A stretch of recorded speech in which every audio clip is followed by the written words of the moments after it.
12.2 दाखला नंबर 11 एक गाड़ी में एक बीजा पर आच्छादित न થાય તે રીતે આચ્છાદિત એટલે એક બીજા ઉપર અડે નહીં, એક બીજા ઉપર આવે નહીં તે રીતે વાઇપર છે દરેક વાઇપરને 115 અંશના ખૂણા જેટલા સફાઈ કરી 25 સેન્ટીમીટર લંબાઈની પ્લેટ છે। જો આ એક વાઇપર આ રહ્યું અને બીજું વાઇપર આ રહ્યું બરાબર, અને આ ગાડીનો કાચ છે તો એમાં થીટા બરાબર 115 અને જે બ્લેડની લંબાઈ છે એની શું થશે ત્રિજ્યા થશે। તો આ એક લઘુવૃત્તાંશ થયો અને આ બીજો લઘુવૃત્તાંશ થયો। આ બંનેનું આપણે ક્ષેત્રફળ શોધી કાઢીએ તો સફાઈ કરવાવાળા ભાગનું ક્ષેત્રફળ આપણને મળી જાય। તો શું લખીશું બોલો, અહીં બે વૃત્તાંશ બને છે। વૃત્તાંશની ત્રિજ્યા r બરાબર શું થશે બ્લેડની લંબાઈ, બ્લેડની લંબાઈ કેટલી છે 25 સેન્ટીમીટર, તો માટે r બરાબર 25। થીટા આપેલો છે કેટલો 115।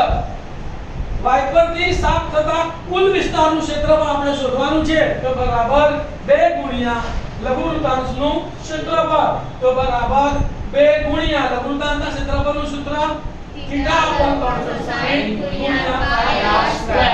સૂત્રમાં કિંમત મૂકીએ તો બરાબર ના બરાબર 2 ના 2 ગુણ્યા થીટાની જગ્યાએ 115 છે માં 360 ગુણ્યા પાઈની જગ્યાએ 22 અને r સ્ક્વેર એટલે 25 ગુણ્યા 25 છેદુડા જે છે જો 2 ગયા 2 એકા 2 બે કેટલા આયા 180, ફરી બે કેટલા આયા અહીંયા 11, અહીંયા કેટલા આવશે 90, ફરી પાંચે પાંચ છે પાયું પાયું 25, તો 18 95 90, તો કેટલા વધ્યા અંશમાં 115 ગુણ્યા 11 ગુણ્યા 5 ગુણ્યા 25, 115 ગુણ્યા 11 ગુણ્યા 5 ગુણ્યા 25, છેદમાં કેટલા વધ્યા 18 અને 7, તો છેદમાં 18 ગુણ્યા 7 અંશનો 115 ગુણ્યા 11 ગુણ્યા 5 ગુણ્યા 25 કરીએ એટલે જવાબ કેટલો આવે 1,58,125 અને 18 સિત્તા 126 સેન્ટીમીટરનો સ્ક્વેર।